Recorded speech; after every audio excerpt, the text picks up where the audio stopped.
संपूर्ण विश्वाला सुख, शांती, मानवता तथा दुःखमुक्तीचा आर्य संदेश देणारे विश्वशांतीदूत महाकारुणी तथागत भगवान सम्यक संबुद्ध यांना त्रिवार अभिवादन करतो।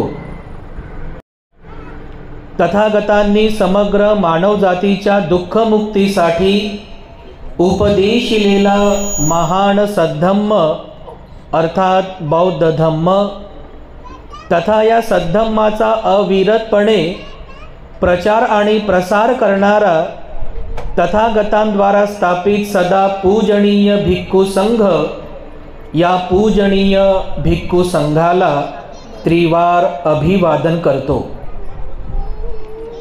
ज्यांच्या अथांग अमर्याद त्याग प्रभावामुळे या भारतभूमीला बुद्धभूमीचे रूप पुन्हा एकदा प्राप्त झालं, असे बौद्ध धम्माचे पुनरुद्धारक, तुम्हा आम्हा सर्वांचे उद्धार करते प्रज्ञा सूर्य बोधिसत्व डॉक्टर बाबासाहेब आंबेडकर यांच्या समग्र धम्मक्रांतीमध्ये जीवनाच्या शेवटच्या श्वासापर्यंत समर्पित राहून आजच्या या मंगलमय प्रसंगी माझ्या समवेत या धम्म मंचावरती उपस्थित पूजनीय भिक्खू करुणानंदजी थेरो, संचालक the great happiness YouTube channel, पूजनीय भिक्खू धम्मबोधीजी थेरो, संचालक purity of mind YouTube channel, आपल्या परिसरात वास्तव्याला असणारे आपल्या परिचयाचे भंते धम्मानंद आणि आपण सर्व धम्म उपासक, धम्म उपासिका, लहान बालक आणि बालिकांनो, धम्मदेसनेला सुरुवात करण्यापूर्वी सर्वप्रथम मी तुम्हा सर्वांच्या प्रती पूजनीय भिक्खू संघाच्या वतीने अनंत मंगल कामना अर्पण करतो, आशीर्वाद वचन अर्पण करतो। विशेष करून ज्यांनी आजचा हा कार्यक्रम आयोजित केला असा निकाळजे परिवार, एका विशेष निमित्ताने आजचा हा जाहीर धम्मदेसनेचा कार्यक्रम या ठिकाणी संपन्न होत आहे। तसं आपल्या सर्वांनाच परिचित आहे आजचं हे निमित्त। उपासक शशिकांतजी दशरथ निकाळजे गुरुजी, म्हणजे आपल्या सर्वांमध्ये निकाळजे गुरुजी म्हणून ते प्रसिद्ध आहेत। आता यापूर्वी पण माझ्या अगोदर 3 उपासकांनी त्यांच्या प्रतीचे प्रशंसनीय शब्द या ठिकाणी काढले। नक्कीच आपल्या सर्वांमध्ये निकाळजे गुरुजी म्हणून त्यांच्या धम्मकार्याने, समाजकार्याने, त्यांच्या धम्मसेवेने प्रसिद्धच आहेत। उपासक शशिकांतजी दशरथ निकाळजे गुरुजी, ज्यांच्या सेवानिवृत्तीच्या निमित्ताने आजचा हा जाहीर धम्मदेसनेचा कार्यक्रम संपन्न होत आहे। भारतीय बौद्ध महासभा मुळशी तालुका, पुणे तालुका मुळशी, हे इथले माजी अध्यक्ष आहेत। सारनाथ बुद्धविहार, मला वाटते मागच्या वर्षी आपण तिथे भेटलो होतो आहे की नाही, AF केला, तर तेथील सुद्धा त्या सारनाथ बुद्धविहार व्यवस्थापन समितीतील ते माजी अध्यक्ष राहिलेले आहेत आणि सध्या अम्युनिशन फॅक्टरीमधून आजच्या या दिनी ते सेवानिवृत्त होत आहे। मी सर्वप्रथम निकाळजे गुरुजींप्रती विशेष मंगलकामना अर्पण करतो, कारण असं म्हणता येईल की 1 वर्षाची तपश्चर्या त्यांची पूर्ण झाली। कारण बरोबर 1 वर्षांपूर्वी सारनाथ बुद्धविहार AF केला अशाच एक धम्मदेसनेच्या कार्यक्रमाच्या निमित्ताने निकाळजे गुरुजी आणि आमची भेट झाली होती। वाघमारे साहेब सुद्धा त्यावेळेस होते।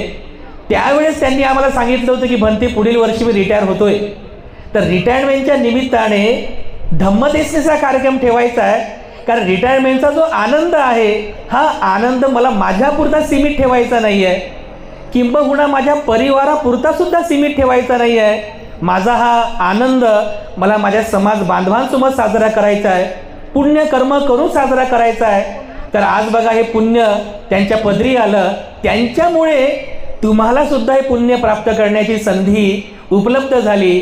एकदा सर्वांनी साधुवाद आणि टाळ्या वाजवून निकाळजे गुरुजी प्रती आपण सर्वांनी स्वागत आणि सन्मान करावा। टाळ्या पण वाजवा। मी पर्सनली पूजनीय भिक्खू संघाच्या वतीने निकाळजे गुरुजींप्रती अनंत मंगल कामना अर्पण करतो. 60 वर्ष पूर्ण झाली, म्हणजे रिटायरमेंट झालेलं आहे. यानंतर तर त्यांचं जे पुढचं जीवन आहे ते असं सुखी आणि समाधानी राहावं. पुढील जीवनातही त्यांना भरपूर आयुष्य, वर्ण, सुख, बल, संपत्ती आणि समाधानाची प्राप्ती व्हावी. त्यांच्या ज्या काही इच्छा आणि मनोकामना आहेत त्या सर्व इच्छा आणि मनोकामना ढगातून मुक्त झालेल्या पौर्णिमेच्या शीतल चंद्रमाप्रमाणे पूर्णत्वास जाओ, अशा प्रकारची मंगलकामना मी भिक्खू संघाच्या वतीने या ठिकाणी अर्पण करतो. उपस्थितांनो, आजचा हा क्षण अतिशय महत्त्वाचा आहे. ज्या अर्थी आपण सर्वच यूट्यूबवरती पूजनीय भिक्खू संघाच्या धम्मदेसना ऐकतातच. मागील करोना काळामध्ये ज्यावेळेस आपण सर्व घरामध्ये बंदिस्त होतो त्या काळामध्ये आम्हीच विचार करून लोकांना धम्मापासून दूर ठेवता कामा नये, लोकांपर्यंत धम्माचा ॲक्सेस झाला पाहिजे, धम्म पोहोचला पाहिजे, याकरिता यूट्यूबला चॅनल सुरू केले आणि लोकांना अगदी घर पोहोच, म्हणजे अगदी तुमच्या हातापर्यंत, मोबाईलपर्यंत पूजनीय भिक्खू संघाच्या धम्मदेसना ऐकता आल्या. तेव्हा या धम्मदेसनेच्या माध्यमातून, यूट्यूबच्या माध्यमातून मागील 2-3 वर्षांपासून कंटिन्युअसली आमचे धम्म दौरे सुरू आहेत. कंटिन्युअसली म्हणजे नागपूरपासून तर मुंबईपर्यंत, तिकडे धुळे ते रत्नागिरीपर्यंत असे कंटिन्युअसली आमचे धम्म दौरे सुरू असतात. ठिकठिकाणी आम्ही जातो, गावोगावी जातो, अनेक शहरांमध्ये जातो. खूप मोठी धम्माची आता चेतना निर्माण होत आहे, धम्माची जागृती निर्माण होत आहे. हे आम्ही स्वतः डोळ्यांनी पाहिलं आहे. शहरामध्ये तर आहेच मोठ्या प्रमाणात, परंतु खेड्यापाड्यांमध्ये सुद्धा अतिशय मोठ्या प्रमाणामध्ये धम्माबद्दल जागृती निर्माण होत आहे. अशी ही जागृती बघा आज तुमच्यामध्ये आम्हाला पाहायला मिळत आहे. आम्हाला असं वाटलं की लोक फार कमी आहेत, कारण पुण्यामध्ये सायंकाळची वेळ म्हटली आणि रविवारचा दिवस म्हटला तर थोडासा फार कठीणच आहे. पण तुम्ही एवढ्या मोठ्या प्रमाणामध्ये इथे उपस्थित आहात, एवढ्या मोठ्या संख्येने उपस्थित आहात, नक्कीच आपण सर्वच प्रशंसनीय आहात, धन्यवादास पात्र आहात. तर उपस्थितांनो, तथागतांच्या एका महत्त्वपूर्ण उपदेश तुम्हाला मी या ठिकाणी सांगणार आहे. ॲक्च्युली 6ची वेळ होती, थोडा उशीर झाला, त्यामुळे माझ्यानंतरही करुणानंद भंतेजींची मुख्य धम्मदेसना होणार आहे, त्यामुळे अधिक वेळपर्यंत बोलणार नाही. केवळ आजचं जे हे सेवानिवृत्तीचं जे निमित्त आहे, या निमित्ताने एक तथागतांचा महत्त्वपूर्ण उपदेश तुम्हा सर्वांना सांगायचा आहे. तथागतांचं जीवनचरित्र आपण सर्वांनीच वाचलं. दरवर्षी वर्षावासामध्ये आपण तथागतांचं चरित्र वाचतो. बाबासाहेबांनी लिहिलेलं भगवान बुद्ध आणि त्यांचा धम्म हा ग्रंथ वाचतो. तर बघा, भगवान बुद्ध सुद्धा त्यांच्या उतरत्या वयामध्ये त्यांचं जीवनचरित्र आपल्या सर्वांसाठी किती आदर्श आहे. 60व्या वर्षी निकाळजे गुरुजी रिटायर झाले. भगवान बुद्धांचं त्यावेळेस वय होतं 80 वर्षांचं. लख्ख म्हातारपण आलेलं आहे. 80 वर्षांचं वय. वैशालीमध्ये आपला शेवटचा वर्षावास संपन्न करून त्या ठिकाणी तथागत महापरिनिर्वाणाची घोषणा करतात माघ पौर्णिमेला, की आजपासून पुढे 3 महिन्यानंतर म्हणजेच वैशाख पौर्णिमेला तथागतांचे महापरिनिर्वाण होईल, अशी घोषणा त्या महावन कुटागारशाला वैशालीमध्ये करतात. आणि तिथून भगवान बुद्धांचा अंतिम जीवन प्रवास सुरू होतो. शेवटचा वर्षावास संपन्न झाला, आपल्या महापरिनिर्वाणाची घोषणा पण केली आणि मग वैशालीहून भगवान बुद्ध भंटग्रामला जातात, हत्तीग्रामला जातात. विविध गावांना भेटी देत विविध लोकांना धम्माचा उपदेश करीत शेवटी भगवान बुद्ध पावा येथील एका चुंद नावाच्या लोहाराकडे, म्हणजे ब्लॅकस्मिथ, एका चुंद नावाच्या लोहाराकडे भोजन ग्रहण करतात. भोजन ग्रहण केल्यानंतर त्या चुंद लोहाराला उपदेश करून मग भगवान बुद्ध आपल्या कुशीनगरच्या दिशेने शेवटचा प्रवास सुरू करतात. त्या भोजनामुळे भगवान बुद्धांना अतिसार जडला, अतिसाराचा आजार झाला. म्हणजे बघा, एकतर 80 वर्षांचं वय भगवान बुद्धांचं होत, म्हणजे किती प्रेरणादायी बघा. हे सेवानिवृत्तीचं कार्यक्रम आहे म्हणून सांगतोय. एकतर भगवान बुद्धांचं 80 वर्षांचं वय, लख्ख म्हातारपण आलेलं आहे. त्यातल्या त्यात चुंद लोहाराकडे भोजन ग्रहण केल्यामुळे अतिसार झाला, रक्त म्हणजे उलट्या होऊ लागला, रक्त वाहू लागलं. त्यामुळे भगवान बुद्धांचं शरीर आणखीनच जीर्ण झालं, आणखीनच कमजोर झालं, आणखीनच खालावलं. पण तरी अशाही अवस्थेमध्ये पावा ते कुशीनगरपर्यंतचा 250 किलोमीटरचा प्रवास भगवान बुद्ध पायीच करतात. कारण तो काळसुद्धा तसा होता. गाडी घोड्या नव्हत्या, आजच्यासारख्या वाहनांची व्यवस्था नव्हती. भंते आनंद आणि इतर काही भिक्खू संघासमवेत भगवान बुद्ध पावा ते कुशीनगरपर्यंत पायीच प्रवास करतात. शेवटी कुशीनगरच्या मल्लांच्या शालवनामध्ये पोहोचतात. शालवनामध्ये तिथे भगवान बुद्ध विहार करीत आहे. वैशाख पौर्णिमेची रात्र आहे. तर महापरिनिर्वाण होण्याच्या काही काही क्षणा अगोदर एक सुभद्र नावाचा व्यक्ती त्या ठिकाणी येतो आणि विनंती करतो आनंदाला की मला भगवान बुद्धांना भेटायचं आहे, मला भगवान बुद्धांना भेटायचं आहे. भगवान बुद्ध तेव्हा विश्रांती घेत असतात. मला भगवान बुद्धांना भेटायचं आहे. आनंद त्याला अडवतो. अरे सुभद्रा, थांब थांब, आतमध्ये जाऊ नकोस, थांब थांब. भगवान तथागत आता विश्रांती घेत आहेत, विहार करीत आहेत, त्यांना अडचण होईल, अशा प्रकारे वागू नकोस, थांब, इथेच थांब. बघा, आनंद त्या चुंद लोहाराला जेव्हा म्हणतात की थांब थांब, भगवान बुद्ध आनंदाचे शब्द ऐकतात, लगेच उठतात आणि आनंदाला आवाज देतात, आनंद, त्याला अडवू नकोस, आनंद, त्याला अडवू नकोस. एक पथिक धम्म मार्गावरती आरूढ होऊन दुःखमुक्त होण्यासाठी या ठिकाणी आलेला आहे. त्या धम्म पथिकाला अडवू नकोस आनंद, त्याला येऊ दे, त्याला येऊ दे. म्हणजे बघा, भगवान बुद्ध 80 वर्षांचे आहेत, म्हातारे झालेले, वृद्ध झालेले आहेत. अतिसारामुळे आणखी शरीर जास्त खालवलेलं आहे आणि काही क्षणामध्ये आता पुढील काही वेळेत ते महापरिनिर्वाणात म्हणजे मृत्यूला प्राप्त होणार आहेत. अशाही अवस्थेमध्ये भगवान बुद्धांमध्ये असलेली जागृती बघा. ही घटना मी यासाठी सांगतोय की वृद्धापा काळातही भगवान बुद्धांचा किती मोठा आदर्श आहे आपल्या पुढे. भगवान बुद्धांचा किती मोठा आदर्श आहे की अशाही अवस्थेमध्ये भगवान बुद्ध आनंदाला म्हणतात की आनंद, त्याला अडवू नकोस, त्याला येऊ दे. ते बघा, एक गीत प्रसिद्ध आहे ना आपल्यामध्ये, बुद्ध म्हणाले इतुके आनंदा ध्यान दे, मागेल जो तयाला धम्माच दान दे. हा प्रसंग आहे तो बघा. भगवान बुद्ध आनंदाला म्हणतात की आनंदाला अडवू नकोस, त्याला येऊ दे. तेव्हा बघा, सुभद्र भगवान बुद्धांजवळ जातो, भगवान बुद्धांना अभिवादन करतो आणि भगवान बुद्ध तशा वेळी त्याला महाधम्म उपदेश करतात. महापरिनिर्वाण सूत्रामध्ये तो उपदेश तुम्ही वाचू शकता. बुद्ध, धम्म आणि संघ आणि शीलावर ज्यांची ज्यांची श्रद्धा आहे, बुद्धावर ज्यांची श्रद्धा आहे, धम्मावर ज्यांची श्रद्धा आहे, संघावर आणि शीलावर ज्यांची श्रद्धा आहे, तो व्यक्ती आपल्या जीवनामध्ये कशा प्रकारे दुःखमुक्त होतो यावर आधारित भगवान बुद्ध त्या सुभद्राला त्या ठिकाणी उपदेश करतात. तो उपदेश तो सुभद्र ग्रहण करतो बघा. आणि ग्रहण करून त्याच समयी भगवान बुद्धांना विनंती करतो की भगवान, मला आपल्या संघामध्ये प्रवजित करावं. आणि तो भिक्खू संघातला भगवान बुद्धाच्या हयातीमध्ये आनंद भंतेकडून तो प्रवजित झालेला शेवटचा भिक्षू होता भिक्खू संघातला, तो सुभद्र भिक्षू. सुभद्र जो भगवान बुद्धाच्या हयातीमध्ये अगदी शेवटचा भिक्षू ठरला. बघा काय ती प्रेरणा भगवान बुद्धांची. जर त्या काळी म्हणजे त्यावेळेला दुसरं जर कोणी असतं, एखादा सामान्य व्यक्ती असता, तर तो काय म्हटला असता, अरे जाऊ द्या ना, काय करायचं आपल्याला, माझं आता 80 वर्ष झालं, मी रिटायर्ड झालो. त्याचं 60 वर्षी तुम्ही रिटायर्ड झाले, मला तर रिटायर्ड होऊन 20 वर्ष झाले, आता म्हातारा झालो मी, माझी आता झोपायची वेळ आहे, कशाला मी याला उपदेश करू, मी कशाला याला दुःखमुक्तीचा मार्ग सांगू. भगवान बुद्धांनी असा विचार केला नाही. कारण भगवान बुद्ध अनंत करुणावान होते बघा, अनंत करुणावान.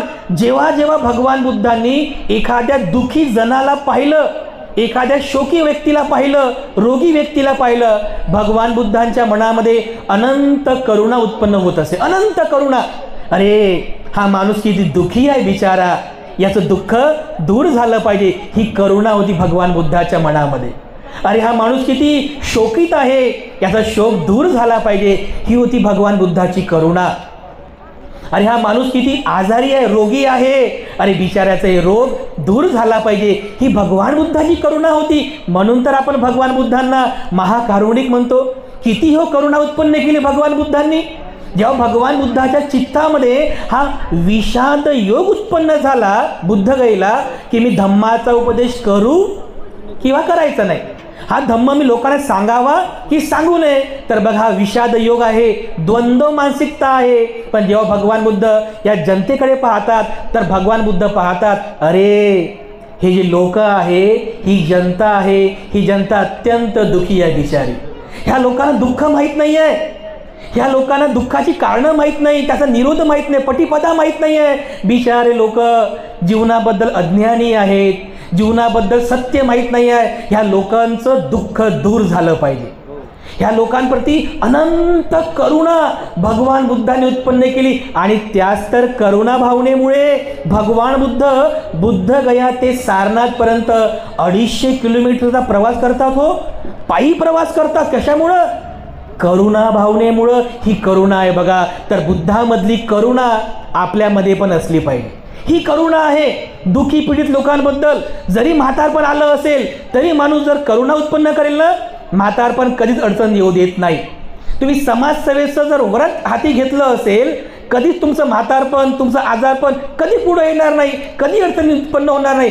फक्त तुमच्यामध्ये भगवान बुद्धांमधला हा एक सर्वात महत्त्वाचा गुण असला पाहिजे, तो म्हणजे करुणा गुण. आणि आणखीन एक महत्त्वाचा गुण जो भगवान बुद्ध सांगतात त्यांच्या शेवटच्या उपदेशामध्ये, अगदी महापरिनिर्वाण होण्याच्या काही क्षणापूर्वी बुद्धांचा शेवटचा उपदेश आहे. अगदी 2-4 शब्द बुद्धांचे आहेत, पण आपल्या सर्वांसाठी फार प्रेरणादायी आहेत. भगवान बुद्ध वैशाख पौर्णिमेच्या पूर्वसंध्येला, पूर्वरात्रीला सगळ्या भिक्खूंना जवळ बोलवतात आणि त्यांना त्यांचा शेवटचा उपदेश करतात. अगदी शेवटचा. त्याच्यानंतर बुद्ध उपदेश करत नाही. बुद्धांचं महापरिनिर्वाण होतं, तर बुद्ध महापरिनिर्वाणाच्या अगोदर शेवटचा उपदेश करतात. त्या भिक्खूंना उद्देशून भगवान बुद्ध म्हणतात, बुद्धांचं वचन आहे बघा, पाली वचन आहे. भगवान बुद्ध म्हणतात, वय धम्म संखारा अपमादेन संपादेथ. 4 शब्दाचा उपदेश आहे. काय म्हणतात भगवान बुद्ध? वय धम्मा संखारा अपमादेन संपादेथ. बुद्धांचे शेवटचे हे 4 शब्द आहेत. काय होतो याचा अर्थ? वय धम्मा संखारा. वय धम्मा, वय म्हणजे नष्ट होणे, नाश पावणे, अनित्य असणे. वय धम्मा, जे जे संस्कार उत्पन्न होतात या जीवनामध्ये, जे जे संस्कार उत्पन्न होतात ते व्ययधर्मीय आहे, संपणारे आहे, नष्ट होणारे आहे, अनित्य आहे. वयधम्म संखारा, सगळं अनित्य आहे. हे शरीर अनित्य आहे, हे सौंदर्य अनित्य आहे, हे बल अनित्य आहे, हे सगळं अनित्य आहे. सगळं वयधम्मा संखारा आहे. मग बुद्ध म्हणतात, म्हणून अपमादेन संपादेथ. अपमादेन म्हणजे अप्रमादी होऊन संपादन करा, अप्रमादी होऊन जीवन जगा. अप्रमादी होण्याचा सल्ला, अप्रमादी होण्याचा उपदेश भगवान बुद्ध वयाच्या 80व्या वर्षी करतात. अपमादेन संपादेत. काय होतो अपमाद म्हणजे काय? अपमाद म्हणजे अप्रमादी असणे. प्रमाद म्हणजे आळस आणि अप्रमाद होणे म्हणजे काय? जागृत. आळस करू नका, बेहोशीमध्ये जीवन जगू नका, बेशुद्धीमध्ये जीवन जगू नका, कंटाळा करून जीवन जगू नका. का जगतोय आपण असं? अरे हे वयधम्मा संखारा आहे, हे शरीर संपणारं आहे, सगळे संस्कार अनित्य आहेत. तर मग अशा नाशिवंत जीवनामध्ये, विनाश भावं या जीवनामध्ये आळस कशाला करायचा? या जीवनाचं महत्त्व जाणा. अपमादेन होऊन जीवन जगा, जागृत होऊन जीवन जगा. या मानवी जीवनाचं महत्त्व जाणून जीवन जगा. हा बुद्धाचा शेवटचा उपदेश आहे. अपमादेन. बघा बरं, इतर लोक बघा, आता आपले गुरुजी सुद्धा आज रिटायर्ड झालेले आहेत. अनेक लोक आहेत रिटायर्ड होतात. बुद्ध तरी 80 वर्षांचे होते. आज बघा 60 वर्ष जरी झाले ना, तर लोकांमध्ये एवढं लख म्हातारपण येऊन जाते, अपमाद राहत नाही, आळस येतो बघा लोकांमध्ये, कंटाळा येतो, त्यांना असं वाटतं की बस आता झालं, जीवन तर संपलं, आता बस मरणाचीच वाट पाहायची आहे, रिटायरमेंट तर झालं. पण मी काय म्हणतो, रिटायरमेंट ही चांगली संधी आहे तुम्हाला. कारण रिटायरमेंट कुठून झाले तुम्ही? समाजसेवेपासून रिटायर झाले का? धम्मसेवेपासून तुम्ही रिटायर झाले का? तुम्ही फक्त तुमच्या ॲम्युनिशन फॅक्टरीमधून सेवानिवृत्त झाले. आता तुम्ही 24 तास स्वतंत्र झालेले आहात. तुम्ही आता 24 तास समाजसेवेसाठी देऊ शकता, तुम्ही 24 तास धम्मसेवेसाठी देऊ शकता. आता ही संधी आहे तुम्हाला. म्हणजे तुम्ही त्या बंधनातून सकाळी 10 ते संध्याकाळी 5 या आज 7-8 घंट्याच्या बंधनातून तुम्ही मुक्त झाले. पूर्ण वेळ तुम्ही परिवारात देऊ शकता, पूर्ण वेळ तुम्ही धम्मसेवेत समाजसेवेत देऊ शकता. तर ही संधी आहे बघा, ही संधी आहे. तर कसं या संधीचं सोनं करायचं आहे तुम्हाला? तर बघा आता हळूहळू म्हातारपण वाढत जाणार आहे, बरोबर आहे की नाही? मग अशा ही म्हातारपणामध्ये वृद्धापकाळामध्ये आपण अपमादेन होऊन जीवन जगलं पाहिजे. अपमादेनं जागृत होऊन जीवन जगलं पाहिजे. मी सुरुवातीला गाथा म्हटली बघा, अपमादेन अमतं पदं. धम्मपदातील अपमाद वर्गातली गाथा आहे, बुद्धांचं वचन आहे. अपमादेन अमतं पदं पमादो मच्चुनो पदं अपमत्ता निमीयंती एपमत्ता यथामता. काय सुंदर उपदेश केला भगवान बुद्धांनी. अप्रमादी होण्याचा उपदेश केलेला आहे. अपमादेन अमतं पदं. अमतं म्हणजे मृत न पावणे, अमृत. अपमादेन अप्रमादी हे अमृतासारखं आहे. अप्रमादी राहणं हे अमृतासारखं आहे. पण जी लोक म्हातारपणाचं कारण पुढं करून, रिटायरमेंटचं कारण पुढं करून, आजारपणाचं कारण पुढं करून किंवा इतर कारणामुळे प्रमादी राहतात, आळसामध्ये जीवन जगतात, बेहोशीमध्ये जीवन जगतात, असे जे प्रमादी लोक असतात ना, पमादो मच्चुनो पदं. मच्चुनो म्हणजे मरणे.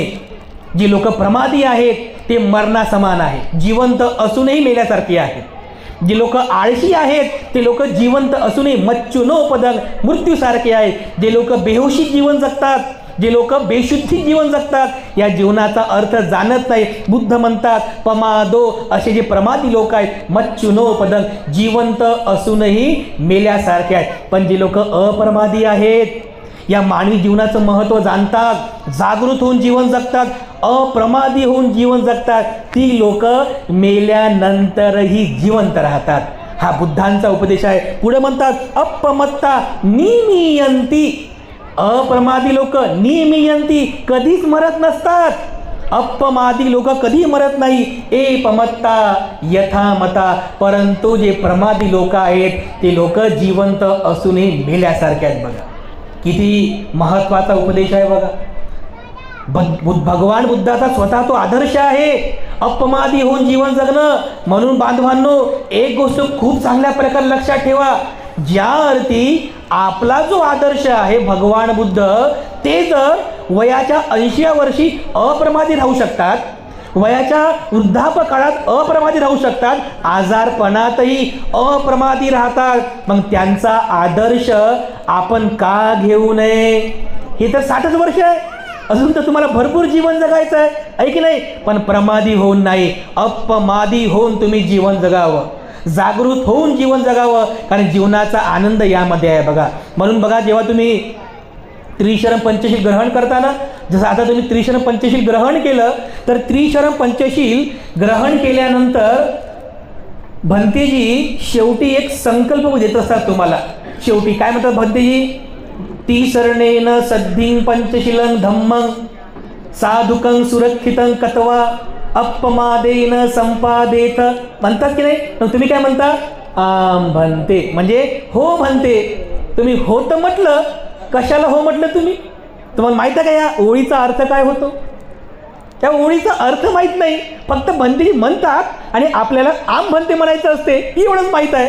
त्या ओळीचा अर्थ काय आहे? किती मोठा अर्थ आहे त्याच्यामध्ये. हे फक्त सहज म्हणून नाही आहे. धम्म हा आचरणिक धम्म आहे. बोलण्यापुरता नाही आहे. तुम्ही हो तर म्हणता, म्हणजे आम म्हणते म्हणजे काय, हो म्हणते, करतो म्हणते, तुम्ही म्हणता ना करतो, पण कोणीच करत नाही. याचा अर्थ काय आहे, ती शरणेन सह पंचशीलं, ती शरण जी तुम्ही ग्रहण केलं, बुद्धरत्नाची शरण, धम्मरत्नाची शरण, संघरत्नाची शरण, ती शरणेन सद्धी पंचशीलन, जे 5 प्रकारचे शील ग्रहण केले, ती शरणेन सद्धी पंचशीलन धम्म, हा तुमचा धम्म आहे. दैनंदिन जीवनात आचरणात आणण्याचा तुमचा धम्म आहे.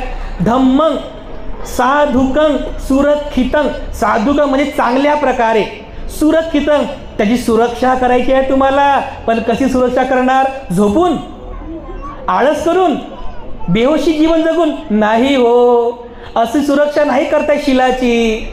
त्रिशरण आणि पंचशिलेची सुरक्षा अशी करता येत नाही. कशी करायची आहे, अपमादेन संपादे, अप्रमादी होऊन शिलाचं रक्षण करा.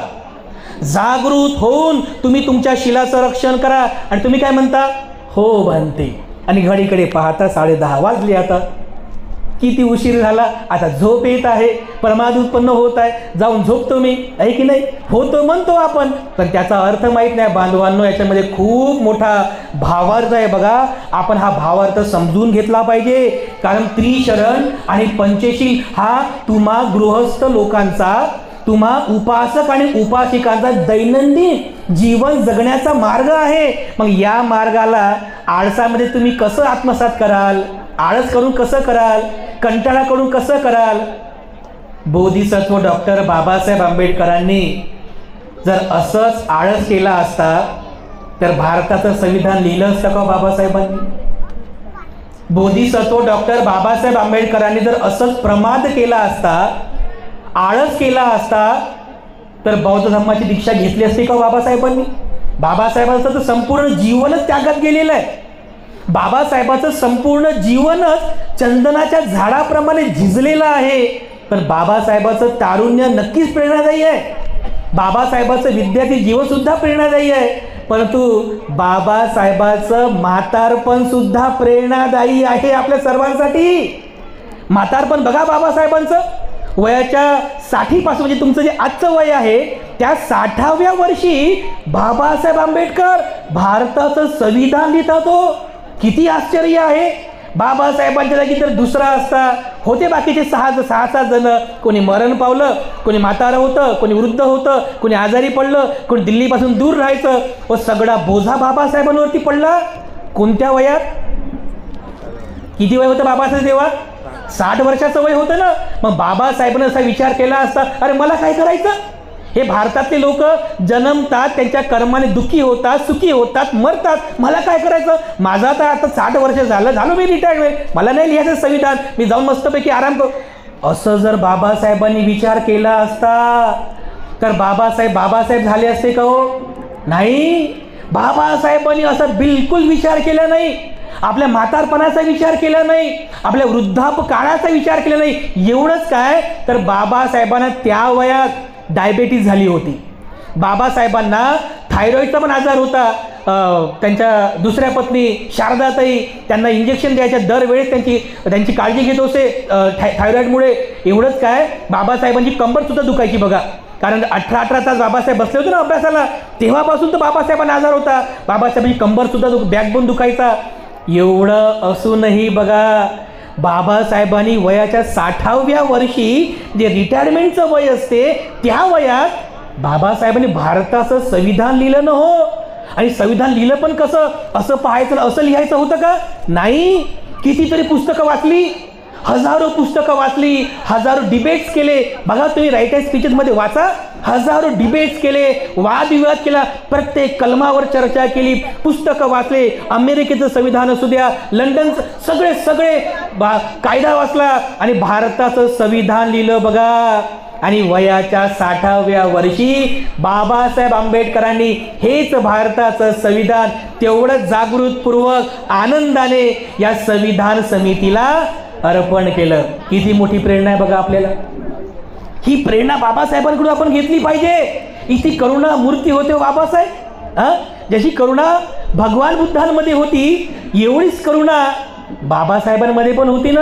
बाबासाहेबांनी जर असा विचार केला असता आपल्या म्हणजे आपण जे आहोत आपल्या लोकांबद्दल, की अरे मला काय करायचं आहे लोकांचं, हे लोक खालच्या जाती जन्मास येतात, दुःख करतात, शेवटी मरतात, मला काय करायचं, मी तर MP आहे, म्हणजे मेंबर ऑफ पार्लमेंट आहे, मला आता राहायला दिल्लीमध्ये क्वार्टर्स आहेत, फिरायला गाडी आहे, टाय कोट सूट बुटामध्ये मी राहतो बघा, मला पैसा आहे माझ्याकडे, मला काय करायचं. असं जर बाबासाहेबांनी विचार केला असता तर बाबासाहेबांनी आपला उद्धार केला असता का हो.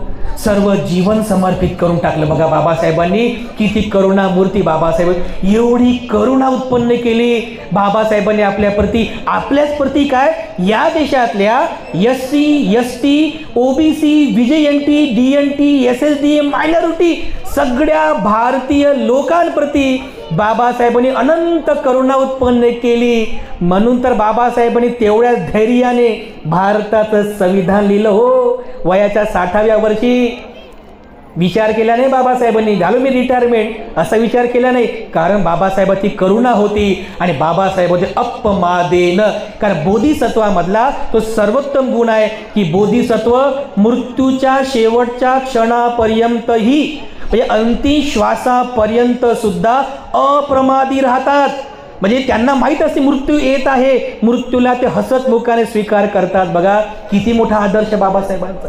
एवढंच काय, भारताचं संविधान अर्पण केलं वयाच्या 65व्या वर्षी बाबासाहेबांनी तर महाधम्म क्रांती केली या भारतामध्ये. याच भारतामध्ये स्थापन झालेला, जन्मास आलेला बौद्ध धम्म जो प्रतिक्रांतीमुळे नष्ट झाला होता, लयास गेला होता, त्याच बौद्ध धम्माचं पुनर्जीवन बाबासाहेब आंबेडकरांनी केलं. नागपूर मुक्कामी बौद्ध धम्माची दीक्षा घेतली, बौद्ध धम्मा उजागर केला, पुनर्जीवन केलं. कोणत्या वयात?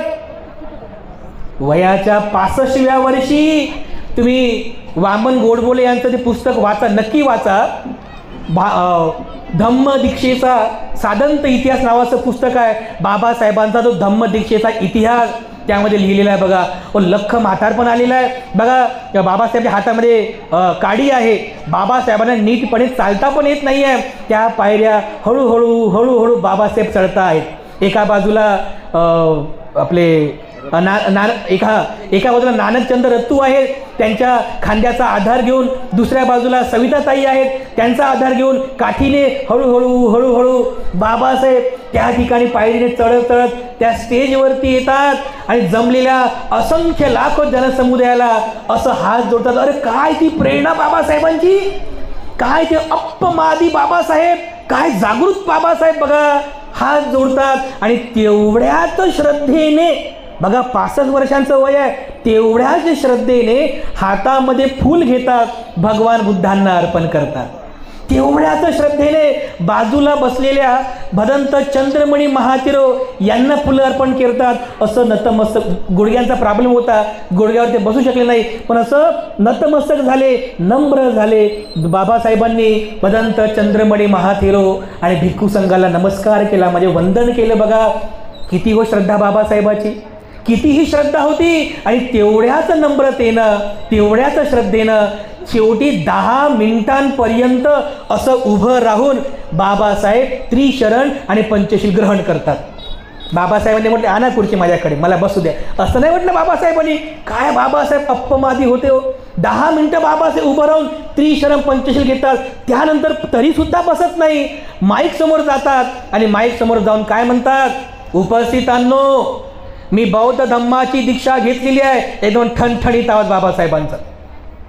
यूट्यूबला तो आवाज रेकॉर्डेड आहे, ऐकू शकता. ठणठणीत आवाजामध्ये बाबासाहेब म्हणतात की उपस्थितांनो, मी बौद्ध धम्माची दीक्षा घेतलेली आहे. आता ज्यांना कुणाला बौद्ध धम्माची दीक्षा घ्यायची आहे त्यांनी आपला एक हात वर करावा.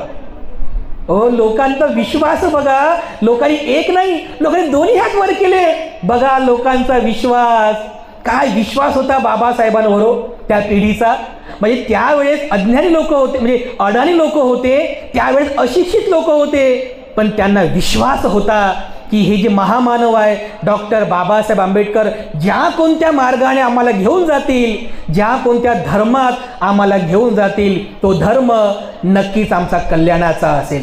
डोळे बंद करून सुद्धा एखादी म्हातारी जाओ बाबासाहेबाच्या पावलावर पाऊल ठेव, एवढा विश्वास होता बाबासाहेब आंबेडकरांवरती. काय तो विश्वास! लोकांनी दोन्ही हात वर केले आणि तेवढ्याच जागृतपूर्वक चष्मा बाजूला करून बाबासाहेब 22 प्रतिज्ञांचं पठण करतात. 22 प्रतिज्ञा पठण करतात. बघा, 22 प्रतिज्ञा पठण करून जमलेल्या त्या सर्व लोकांना बौद्ध धम्माची दीक्षा देतात.